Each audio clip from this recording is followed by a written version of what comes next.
What is up, Rangers fans? Thank you so much for choosing to watch another video from Glasgow Rangers Nation. I'm Aaron James, and this is your latest Rangers news, guys. We've got Max Aaron's news, we've got Harry Darling news, we've got Cyriel Dessers news, and we've got Nico Raskin news. Yes, we've got a lot for you to get through in this video, so buckle up, hang on tight, and we'll get there eventually. Finally relented, had to buy the shirt, could not. It's all right. It's growing on me. It's growing on me and wearing on me. You know, both of the two. Anyway, look, we're going to start off with the big news, obviously, that came out last night, which is also being confirmed by a couple of club partners. Which is interesting, that these club partners have also confirmed the news as well, that this is a genuine story. This is an actual real life link, and it is a real life possibility that this will go through. And we're going to talk about the player in question. We're also going to talk about the implications this may have for Captain Disappointed. Let's talk about Max Aaron, shall we? Let's talk about Max Aaron. So, Rangers are reportedly on the verge of completing a move to secure right back from Bournemouth, Max Aaron's major Bournemouth clear out this summer, isn't there? Max Aaron's on his way on loan. Possibly could be a loan with an option to buy. You don't know the subject of the deal yet. Obviously, Milos Kerkez gone to Liverpool. Dean Huijsen gone to Real Madrid. Antoine Semenyo next. Anybody? Who wants to come to Glasgow? Anyway, look, let's talk a little bit of Max Aaron. So, what do we know about this man, Max Aaron's, that Rangers are on the verge of signing on loan initially? So, this is what we know. He is Maximilian James Aarons. Got to say, I love his middle name, but Maximilian James Aarons. What a name. MJ. I think we're going to leave that one there. Let's not go any further with the MJ references. Anyway, he's 25 years old, so still very much in the prime of his career. He is from London, from Hammersmith. We can't hold that against him. He's 1.77 metres tall. For those of you who like old measurements, that's just under 6 foot. He has citizenship of England and Jamaica, obviously through his parents. He is a right back, right-footed. He is currently with Valencia, although that contract will expire on June the 30th, and he'll return to his parent club, AFC Bournemouth. As you can see, there is an option to buy for Valencia there, but Valencia will not take up that option to buy. Not because they don't want him, because Valencia are skint. His contract with Bournemouth expires on June the 30th, 2029. So he is currently under contract. However, and here's the big however, Bournemouth are prepared to loan him out for another season, which serves both Rangers and Bournemouth very well indeed. And obviously, it looks like Bournemouth are more than willing to put that option to buy in contract. So it could well be that there is an option to buy goes into Max Aaron's Rangers loan deal. We know, like I said, that this is very much interesting, both the player and the club, and looks like it should get done. And he could be the first signing after so many false dawns as to who could be the first signing. We had the false dawn of Josh Mulligan, then denied by the club. We had the Harry Darling one, and disappointment lurks around every corner, guys. We'll talk about that in a minute. But we're going to talk, obviously, a bit more Max Aaron's. What do we know about this kid anyway? This is his overall career. Obviously, he's started his career with Norwich, under 18s and under 23s, and then full side. I know what you're thinking. What is Rangers' love affair with Norwich? Why are we getting some more Norwich players? I mean, I don't know. Good question. I mean, Todd Cantwell, Kieran Dowell, Max Aaron's, to name but 3. I'm sure we can name more if we all sat here and thought about it for long enough. Bournemouth, and obviously a loan spell at Valencia. So let's have a little look. So he came up through the Norwich youth system. He then played 213 games for the Canaries, scoring 6 goals and with 14 assists. 20 goal contributions from that right back slot in 213. He was then sold for around £7 million to Bournemouth, where he's made 27 appearances with 1 assist during his time with the Cherries down on the south coast. Bournemouth, very nice place, Bournemouth, for those of you who haven't been, by the way. Well worth a visit, as we turn into Wish You Were Here for a moment. And I'm certainly not Judith Bloody Chalmers. Anyway, this season, a bit of a disappointing season in all for Max Aaron's this season, or Maximilian Aaron's, to give him his Sunday best name. He's made 4 La Liga appearances, played 118 minutes in La Liga. He's made 1 Copa del Rey appearance, 3 Premier League appearances, and 1 FA Cup appearance. He obviously moved to Valencia at the turn of the year.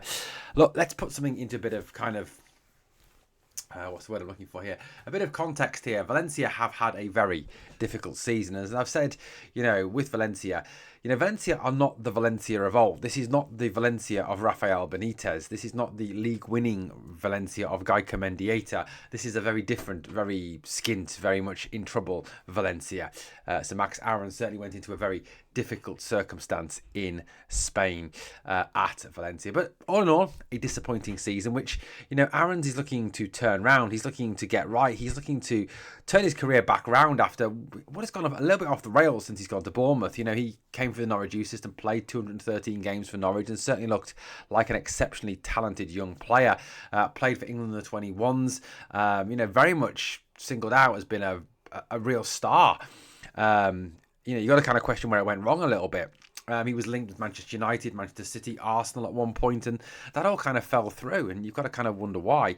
£20 million was even the figure bandied around at one time. Now, I don't think that is a fee now that you would pay for Max Aarons, so all of you getting your panic on, and Celtic fans telling you that we're going to send our entire budget on a right back. That's not the price anymore. And guys, just again, I'm going to re-emphasise this time and time again, and Professor Declan McLachlan, or whatever the hell your name is, from Parkhead Uni Celtic Studies Department, Celtic and Rangers Studies Department, Rangers Obsession Department. The budget's not 20 million. No one knows what the budget is because no football club comes out and tells anyone what the budget is. That's an initial investment. They've never said that £20 million is what they're going to spend on players. Please try and get your thick little Timmy heads around that one. I know you can't cope. But he said, but he said. Shut up. Get back to your mum. Right, okay. Look, let's carry on with this Max Aarons chat. So Max Aarons obviously is a player who is Premier League player. He is, experienced. He is a quality footballer. He's good going forward. He's good defensively. He's coming to play. He's coming to play, guys. He's not coming to sit on the bench. So all you James Tavernier fans out there, he is not coming to sit behind Captain Disappointed for an entire season of 50 games and play the odd game here and there. Max Aarons is coming to play. Russell Martin likes his fullbacks to get up and down. He likes his fullbacks to invert. He likes his fullbacks to pretty much know where they are most of the time and not go missing. Max Aarons is certainly someone who can fulfill those criteria, and this could well spell the end for James Tavernier as a starter. And, with the best will in the world, look, he has been a terrific servant for the club, do not get me wrong, but for the last couple of seasons, he's been an absolute disaster as a defender. His legs are gone, his positional sense is dreadful. The number of times he's caught out at the back post, like the Bilbao game, for goals, is just awful. It's genuinely awful. And the number of games this season where he has been probably one of the worst players on the pitch, defensively, you'd struggle to count them on 2 hands, let alone, if you had 5 hands. But look, it's time for him to kind of take a back seat. It's time for him to step back. Personally thinking, look, the captain on the pitch should be Nicholas Raskin, whether you retain Tav as club captain because, it's good for his ego. And you give Raskin the captain's armband if he stays. Then that's the thing going forward. But, Max Aarons is coming to play, guys. He's not coming to sit on the bench. Sorry, Tav FC fans. He's not coming to sit on the bench. An exciting move, certainly. An exciting player to bring in. And, someone who I think can have a big impact on this club and help out this club. Someone who... obviously Russell Martin is identified as being someone who will fit into his system, the way he likes to play it out from the back with his fullbacks inverting. Max Aarons is certainly someone who would fill those criteria. I do like the lad. I think he's a good footballer. I think, he could have a very successful career at Rangers. If he comes here on loan, impresses. Then obviously the deal could be made permanent. And, at the end of the day, look, I don't really want loans. Look, I'm not a massive fan of loans, but what, if it serves its purpose for the short term, then let's do it. And it will enable us hopefully to bring in a lot more players. But, especially I suppose if we've identified this lad as being someone who can do what we're asking our right back to do, but Bournemouth don't want to sell as yet, then... this is, I think, right for both clubs. And Max Aarons, I think, will do a very good job if this one gets across the line. Right, so that's Max Aarons, guys. Who's excited? Let me know in the comments what you think of the old Max Aarons. And Tav fans, if you want to have a little cry, let me know, guys. Let me know if you want to have a little cry. I'm quite happy to let you know. Okay. Right. Okay. So what else have we heard? So the other one was the Kavama Poku deal. That was something we touched on, wasn't it? It looks very much like the Kavama Poku deal could go through. Now, Rangers have had competition from around 25 other teams across Europe and in the English Championship, including Birmingham City, who were very interested in Poku. However, it looks like the lad has chosen Rangers over other clubs. Certainly a very exciting deal for Rangers. This is an attacking winger, a guy who very much would fill that Cherney role. He's a left footer who plays on the right. If you look at his metrics from this season, he has been absolutely outstanding. Yes, it was in League One, but this is a guy who is attracting attention from all over. A guy who is really impressing a lot of scouts and a lot of people. So, we certainly want to look out for, and certainly I think that can get bums off seats at Ibrox, and someone who I think in the future could be worth a substantial amount of money. People are already talking about him being tipped for Rangers stardom, and I think a lot of people think that if he comes here, he impresses, he plays well in Europe, that obviously increases his kind of appeal, it increases his market, and obviously could bring Rangers an awful lot of cash in the future. I mean, certainly stats-wise in League One this season, 27 games, 12 goals, 8 assists, 20 goal contributions in 27 games for the lad. 2 games, 2 assists in the FA Cup. Didn't play in the EFL Cup, played in the EFL Trophy for a couple of games, but overall has had a very, very good season. Like I say, he's quick, he's direct, he's attacking, he's a sort of player who gets bums off seats, gets fans excited. So the news that he could well be on his verge of joining the club is exceptionally exciting for Rangers fans. Right, let's take another one. Harry Darling. Yes, Harry Darling, guys, the ball-playing centre-half from Swansea. Well, he's officially left Swansea yesterday. He issued a statement to the Jack Army. That's the name, Jack's the name for Swansea. Obviously, thanking them for their support, thanking them for his time at Swansea, but obviously talking about the fact that he is heading off for a new adventure somewhere else. Now, Rangers are thought to have been very interested in Harry Darling. Obviously, Russell Martin signed him not only at MK Dons but also for Swansea as well, and saw him as a key part of his defence. However, he obviously then went back in. Martin clearly wanted him for Rangers, was very interested, wanted to try and get the deal over the line. It looks like we are destined to miss out on Harry Darling. Harry Darling is set to join Norwich City in a deal that is somewhat reminiscent of the Jose Cordoba deal last summer. Certainly if he goes the same way as Jose Cordoba, we'll think ourselves very lucky that we didn't sign him. Cordoba, of course, has been an unmitigated disaster at Norwich. But Darling is thought to be a player who can go to Norwich and be successful, because he's been successful in the Championship so far for Swansea. There's no reason why he cannot continue to be successful for Norwich City. Look, I think if you kind of sit there and you're thinking, well, why the bloody hell is he going to play in the English Championship when he could be playing for Rangers in Europe? He could be winning trophies. He'd be playing for the 55,000. Why is he choosing Norwich? Well, it's clearly that the guy's a bit of a mercenary, possibly. He's all about money, isn't he? Because you've got to kind of think that Norwich, given the EFL TV deal, will be offering him a bigger salary, and at the end of the day, that's probably what he's looking at. Now, look, I may be speaking completely out of turn on this, and he may have been a boyhood Norwich fan, or there may be something else that's particularly attracting him about Norwich. I mean, personally speaking, I don't think Norwich have got a chance in hell of actually getting promoted next season, but for me, it's mercenary, and if this guy is only interested in the money, and it's an if, I don't know if he is, I'm not saying he is. If anyone comes and slags me off and says, you're calling the boy a mercenary, how dare you call the boy a mercenary? No, I'm not. I'm saying he could be. It's a possibility, because of the fact that the EFL clubs have a lot of money because of the EFL TV deal, which is worth a substantial amount more than the peanuts that we get, thanks to the shit negotiation of Neil Doncaster and the SFA. So look, at the end of the day, this guy is obviously putting in more money there. look, if that's what he wants, if that's what motivates him, then fine, let him go. At the end of the day, I'm not going to get hung up on him. I'm not going to get, sad about it. I'm not going to, berate our club for it, because at the end of the day, it's all about money, clearly. And look, if that's the sort of player that he is, we're probably better off out of it, to be perfectly honest with you. Not the sort of player you want at Rangers.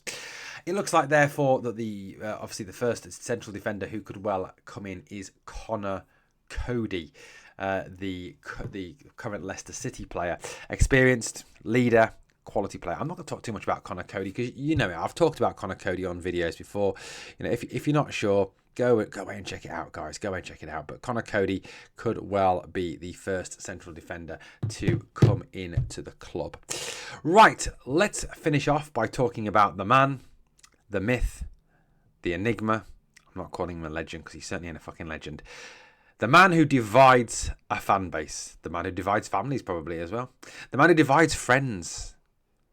The man who, if you look up the word enigma in the dictionary, you do not get a picture of Benedict Cumberbatch with that black machine. No, you get a picture of this man. You get a picture of Mr. Cyriel Dessers of Nigeria, Belgium, and Rangers fame. Yes, he's a Nigerian Belgian, or a Belgian Nigerian. I don't know how that works. But there we go. Anyway, look, he is off. He is off ski. He is going. He has already said that he's basically, obviously by signing that deal, by wanting to take the €1.8 million, around £1.5 million a year, by agreeing personal terms before the fees were agreed between the clubs, it's clear that obviously that he wanted to go, despite what he said earlier this year. Now, the fee depends who you ask. If you ask Professor Declan O'Reilly and Professor Kaveen Callaghan, then from the professors from the Rangers Studies Department at Celtic University, they will tell you it's £2 to £3 million, and Rangers have basically been ripped off, and Rangers are selling on the cheap because Rangers are skint, and it's all a fake, and it's all a panic, and they're blah, blah, blah, blah. Oh my God, put the obsession tablets down. For God's sake, you pathetic dickheads. No, it is around about €5 million to €5.5 million. And before you ask, before you say, and I know what you're going to say, Aaron, what's that in English? Or Scottish, or British, or whatever, just not wishing to offend anybody. Jesus Christ, I'm becoming woke. What the hell's happening to me? €5 million. It's about £4.2 million. So 5.5 is probably somewhere about 4.5 million, 4.8 million pounds. Okay, so you're looking at probably about 4.5 million. Okay, 4.5 million. So basically, probably making our money back on him. That's it, And I think before anybody comes in and slags this deal off, there is add-ons, there is incentives. This deal could rise depending on Cyriel's performances. We've got to hope that he doesn't miss a Lotovic, and he does score a Lotovic out in Athens for Ajax, and takes them to, obviously, to glory in the league, to Champions League games, and does well in all those competitions, because if he does, then we'll get a bit more money for him. And that's what we've got to kind of hope. But look, I think you've got to get one thing in perspective, guys. And I think, there's been a lot of, there's been not a lot of criticism, some criticism of the club for selling him. But I think there's two things we've got to take into account here. One, he doesn't fit Russell Martin's system. Russell Martin likes an energetic, high-press, aggressive striker who can work the back four over. Dessers hasn't got the pace to do that. And he hasn't really got the aggression to do it either. He's a bit too much of a nice guy to do that. So he's not a Russell Martin type striker. And I think Russell Martin's taken a look at Dessers and gone, not for me, lads, not for me. And also, this is a 31-year-old next season. This is a player, like I've said before, he's not going to rapidly increase in value. This is probably the peak of his value now. And he's not. And look, yes, people talk about he scored 50 goals for Rangers. Wonderful, fantastic. You know what that matters to people outside of Scotland? Absolutely jack all at the moment. Until we sort of start, obviously big upping our league, and Rangers start playing better generally. It pretty much means nothing to a lot of these clubs. That's why we're not getting a lot of money for these players. So look, it's something we do need to look at. But it looks like about, like I said, a €5 to €5.5 million, 4.2 to 4.5, 4.6 million pounds for Dessers, which I think is a fair amount. Right, let's finish off with a bit of Nico Raskin talk. You may say, why is there an Aston Villa badge on there?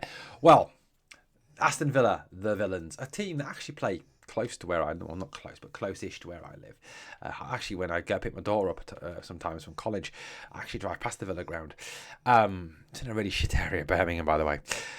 Anyway, but according to a number of reports in this area, so this area here where I live, the Birmingham papers, a lot of the local radio stations around here are reporting that Aston Villa are very interested in signing Nicholas Raskin. Now, this is interesting from another aspect. Who else plays for Aston Villa? No, not Ollie Watkins. No. No, not John Duran. He's gone, guys. Not Emi Martinez. No, not who I'm thinking of. Not Matty Cash, the Polish weird name, not sound like any other Polish person in the world. No, not him either. No, Yuri Tielemans. So you might say, Yuri who? Yuri Tielemans is also a Belgian international, also plays with Raskin in the Belgian national team. There is a link between, obviously, there is a guy there that Raskin could instantly form a link with, a bond with, gives him some love for that. That's not the main reason, obviously, why. But Aston Villa are reportedly ready to test Rangers' resolve with a £25 million bid for the young Belgian. A guy who has massively impressed for his national team. A guy who is massively impressed for his club team. A guy who is massively impressed for his club team in Europe as well. And that is what is motivating last season's Champions League team. This is a team that probably should be in the Champions League again this year had they not been cheated by the referees against Manchester United. Very heavily interested in signing Nicholas Raskin. Now, I've got to say, on Rangers social media, poisonous place, guys. You do get a lot of shit on there from some fans. I mean, look, I love our fans. I love our fans to bits. Of course I do. I love the vast majority of you, but there are one or two of you that genuinely, guys, you need to sit down and have a chat with someone because you've got a bit of something going on up there that's a little bit worrying. Have a chat. Naming no names. But I read something earlier. But Rangers haven't. But Aston Villa haven't got the financial muscle to pay £25 million for Nicholas Raskin. What makes you think that?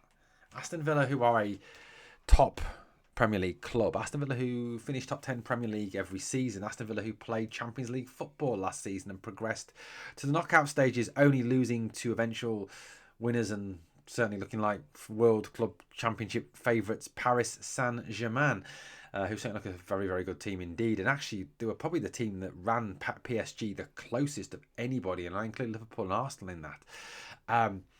A club that has a revenue turnover of £275 million, which under rough PSR requirements of 82% of revenue means they could spend around 230 million this summer. I'm sorry, guys, but they definitely have the financial muscle to find £25 million. They've got very rich owners as well as obviously the huge Premier League TV deal. So £25 million is more than affordable to Aston Villa. And it could be that the temptation to go and play Europa League football again, the temptation to probably challenge again to get in the Champions League, and finish top four in England, is a real pull for Nicholas Raskin. This is a big pull. Now, look, I know what you're saying, and I agree 100% with what you're saying. We should not be selling all our best players. We should not be selling Nicholas Raskin. We should be building a team around him. But unfortunately, guys, we don't live in the world of David Murray, Graham Souness anymore.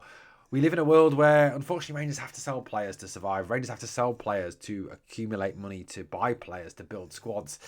25 million added on to whatever the 49ers are giving this summer could form a substantial transfer budget. And remember, 25 million is revenue. It's not money that is handed down from owners. So it is money that can be spent. 25 million pounds could buy, a couple, 3, 4, maybe very good players for Rangers. And although Raskin is outstanding, and he certainly is, you've got to think that as well, if your head's getting turned by Premier League clubs, you're probably going to be a bit distracted. Like I said, I look, if it was down to me, I would keep Raskin. I'd keep him in a heartbeat. Of course I would. But unfortunately, like I said, we don't live in those worlds anymore. And £25 million could form a substantial budget for Rangers to really revamp this squad.